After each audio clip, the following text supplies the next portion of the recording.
Let me ask you a question. How many jobs have you had in the past 10 years where you thought to yourself, this is it. This is going to be the job that is different. And then 3 months into the job, 6 months in, it all feels like it's going downhill again, right? You're feeling bored, frustrated, and you are counting down the hours until Friday at your new job. And then after the second job or the third job change, you start asking yourself, what is wrong with me? Why do I seem to not be able to find a job that I actually like? Well, I'm here to let you know that nothing's wrong with you. You have likely just been picking jobs the wrong way. So in this video, I'm going to show you the mistake that keeps a lot of professional women stuck in a cycle of going from one unfulfilling job to another unfulfilling job. And more importantly, I'm going to share with you how exactly you can stop or really break this cycle so that the next job you take is one that you will actually find fulfilling, enjoy, and want to stay in. Let's get into it.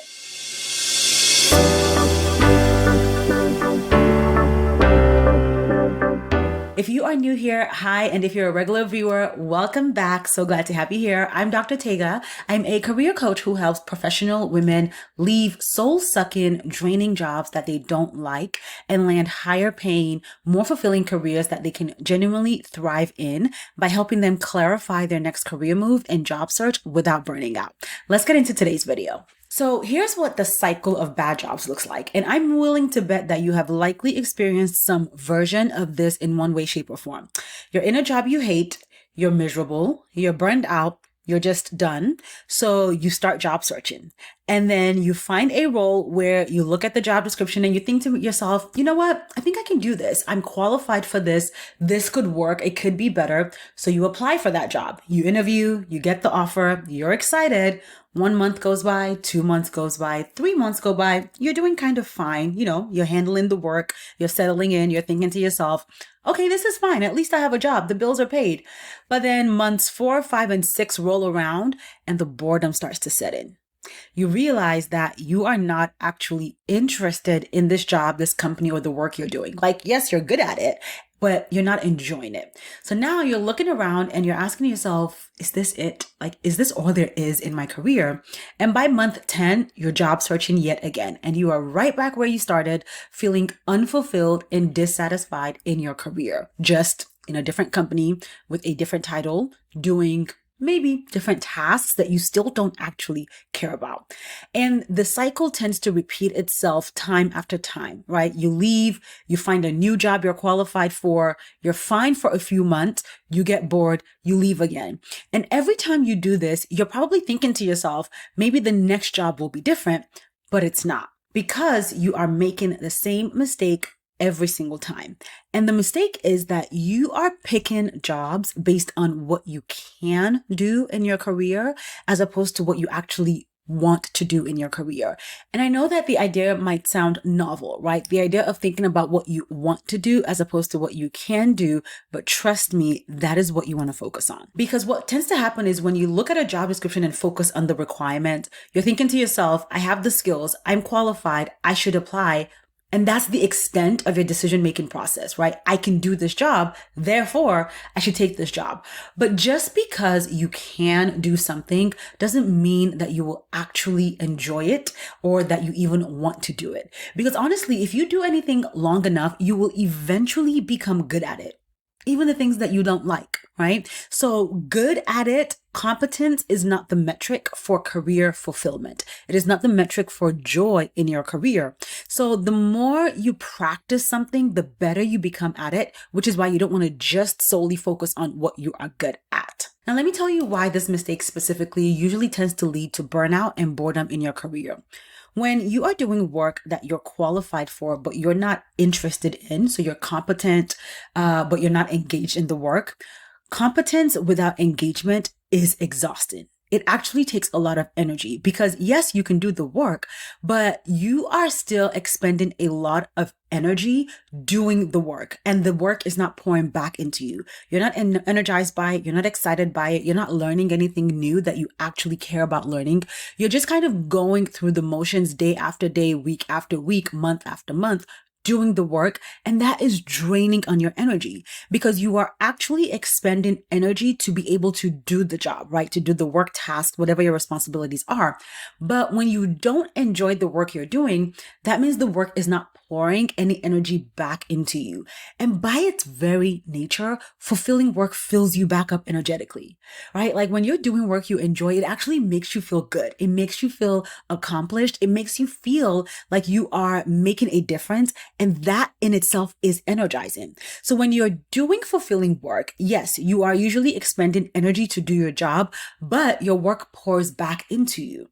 Compare that to doing work that you're good at, but it's not fulfilling or engaging or exciting, right? It doesn't pour anything back into you. It just drains your energy. It drains your bucket so that every day you're going into work and just pouring and pouring into work, people, a company that you don't care about, and your bucket of energy never gets replenished. There is a difference between qualification and interest when it comes to enjoying your work. Qualification keeps you employed, but interest keeps you engaged and thriving. And when you have one of those without the other, you usually will end up feeling bored or burnt out or both in your career. And that is why you feel so drained and exhausted by jobs that you don't like. It's not because you're not good at them or that you're not qualified to do them, but it's because you are never actually interested in those jobs or in those companies or those industries in the first place. And you can only pretend to enjoy your job for a specific length of time.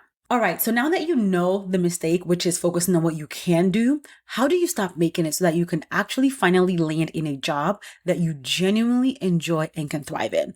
Well, I want to share with you 3 things that will help you break the cycle of bad job after bad job. First, identify your high power skills, okay? First, I want you to focus on the skills that you genuinely enjoy using, and that is what high power skills are. The skills that when you use them, you feel strong, you feel powerful, you feel confident in yourself. These are skills that actually light you up when you use them in your career. Because here's what you have to realize. If you have been working in your career for any length of time, right? I usually say 8 or more years, so 8, 10, 15 years. At this point in your career, you have developed a lot of skill sets, okay? That is just the natural trajectory of spending time in your job. Maybe more responsibilities have been added to your job that weren't there when you first started working there. Or maybe you've just been given more and more new projects as you've been working, or there are even just some tools, some software that you were responsible for by nature of being the only one who was available, which also means that over the years in your career, you have developed a lot of skills. But just because you have a skill doesn't mean that you actually enjoy using it or will thrive and feel good when you use that skill in your career. Your high power skills are a subset of all the skills that you have.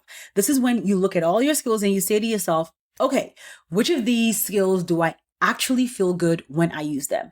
Like an example I always love to give is me, okay? I can do math in my head. Like if you give me enough time, I will finally figure out what 200 plus 25 plus 85 is. But it's going to take me a little bit of time. And in the time that I am doing that skill, by doing that calculation in my head, I won't feel good about myself because it doesn't come naturally to me and I don't enjoy it, candidly. Meanwhile, if you ask me to speak on a topic or listen to somebody or coach somebody, now those skills are going to just flow out of me like water because I love those skills. I enjoy using them. They feel good. I feel good when I use them. That is the difference between a high power skill and a skill that you have, okay? Just because you have a skill doesn't mean it makes you feel good. So you cannot go into trying to figure out your next job, your next career move, just by asking yourself, what skills do I have? Your first step is really to say, of all the skills that I have, which of these skills do I enjoy using? Which of these skills makes me feel good? Which of these skills do I want to keep developing and become an expert at? That will help you define what your high power skills are. And when you define your high power skills, that will start helping you understand what types of jobs and roles you will thrive in, because you're going to focus on the roles that leverage those skills you've identified 70 to 80% of the time, as opposed to only 20 to 30% of the time. Second, you want to give yourself the interest test, okay? You need to test for genuine interest in the job that you are considering. Because I think a lot of people think that they are interested in a job. Meanwhile, it's just that they are familiar with it. And those two things are very, very different, okay? Familiarity is just what you know, what you've seen before, what you've done in your career. Interest is this thing excites you. You want to learn more about it. It makes you come alive. You actually feel yourself perking up when you think about either the industry or the kind of work activities that you will be doing in this job. So before you apply for any job or make that move, ask yourself, what excites me about this specific work, right? So not just what excites me about leaving my current job or what excites me about making more money or even not what excites me about the company's mission. Okay. None of those things are going to point you to being interested in what you're interested in because we all need to make money to pay our bills and survive. And we all want to leave a bad job. But again, we're trying to break a cycle of bad job after bad job, which means you need to land in a job that you have a genuine interest to do. So you have to ask yourself and make a list, like genuinely, what excites me about this job? Is it the topics that you're going to be talking about at work? Is it the kind of work that you're going to be doing or the kind of projects that you're going to be leading? Or maybe is it the kind of people that you're going to be collaborating with and working with, right? Get really concrete and see if you can even feel in your body a genuine excitement when you think about doing this job. And you will know the difference, okay? Because for some jobs that you research and look at, your affect will be sort of flat, right? You look at the job and it's just like, okay, I guess I could do that job. But for a job that you're genuinely excited about, you're going to feel this sense of, oh my gosh, I really want this job. I hope I get it. I can't wait to do this job, right? You want to test for that level of genuine interest because if nothing else, it at least tells you that you will be engaged in your work. And when you are engaged in your job, not only does that keep you interested and fulfilled and motivated in the work, but even in the times when maybe work starts to get hard or you have to figure something out, you will be willing to put in the work to get better, right? Because you were already engaged in the first place, you are willing to commit to the job. Now, before I share the third thing you can do to help you break out of the cycle of bad jobs, if you're finding this video helpful so far, don't forget to hit the like and subscribe buttons below. Hitting the like button ensures that the little YouTube gremlins out there shares this video with more women and more people who need to see this content and hear this message. And subscribing ensures that you never miss a future video from me that could potentially help you in your career. And candidly, it does help this channel grow. Thank you. And by the way, if you are realizing right now that you have been maybe making one of these mistakes and you want help figuring out what you actually want in your career before you make your next move, my Peaceful Pivot guide walks you through exactly this. Okay. Module 1 in the guide is all about getting clear about who you are so you can figure out what kinds of work you will enjoy and thrive in. So if you are tired of trying to piecemeal information together to figure out your next career move, check out the link in my description, in the description of this video below, and grab your copy of the guide because it's definitely going to be your one-stop shop to making a successful career pivot. Now let's move on to the third thing that you can do to break the cycle of bad job after bad job. And it's what I call the recommitment exercise. Because here's a pattern that I have noticed. When you have been in 3 or more bad jobs, and I'm talking environments where maybe the manager was toxic, you are not fulfilled, you don't like the work, you're bored, there are no boundaries, and you just feel unhappy, it is so easy to give up. You might not know that you're doing it explicitly, but at some point you just kind of start coasting and thinking, you know what? This is just it. This is what work is meant to be like. Work is meant to be miserable. I'll take whatever I can get. Let me just put my head down and try to survive so that I can pay my bills. It is what it is. So then you move into this sort of survival mode instead of thriving in your career. And that is not a healthy place to be. If you want to actually do work that you genuinely enjoy, you cannot be resigned. Okay. There needs to be a committed desire to make a difference through your work and be valued and be fulfilled at the place where you spend most of your waking hours. Because If you don't know this already, work is how most of us spend most of our time. In fact, most of us spend more time working than we do with our loved ones. The research out there is the fact that over your adult lifetime, if you're working a minimum of 40 hours a week minimum, you will spend 90,000 hours at work. It legit makes zero sense to be miserable for that much of your life and to just coast for that much of your life. So you need to recommit to the journey of doing fulfilling work. Like, ask yourself, I want you to ask yourself this question. Are you running from something, or are you running towards something when you think about your career and your career choices? Because if you're making a career move just to run away from a bad job, that is not the same thing as intentionally moving towards something fulfilling. Because if you are just trying to escape your situation, then you're going to pick the first thing that you see. You're going to take the very first option that comes your way, which is how you're going to settle in another bad job and find yourself still in the cycle that you're trying to break out of. Meanwhile, if you know that you are intentionally running towards something, and I'm saying that you are moving toward fulfillment, you're moving towards joy in your career, towards peace and confidence in your career, then you will be intentional and strategic about your entire move.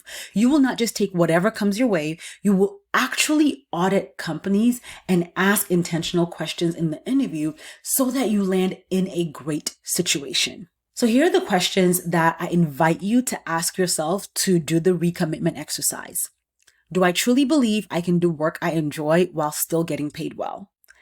Is my priority just to get out of my current job or to do work I genuinely love and enjoy and can thrive in? Am I ready to commit to and take action necessary to land a job I actually enjoy? Sit down with those questions, journal about those questions, and see what comes up for you. If the answer to all those questions is yes, you want work that you enjoy, this is how you recommit, right? If the answer is yes, then the next step to recommitting would be, okay, what do I need to do to make a fulfilling career my reality? Like, what would it look like if you stopped coasting and you started being intentional about your career again? What would it look like if you picked your next job based on what you actually genuinely want and prioritize fulfillment as opposed to just any job that comes your way? I can tell you from experience that your life would look so much different. Like, there is a certain level of just joy, satisfaction, and confidence that comes when you're doing work that you genuinely enjoy and that lights you up and that you're good at. Like, all those things together. And I want that for every woman in the world, like legit. So I hope that you are able to recommit to this journey of doing fulfilling work.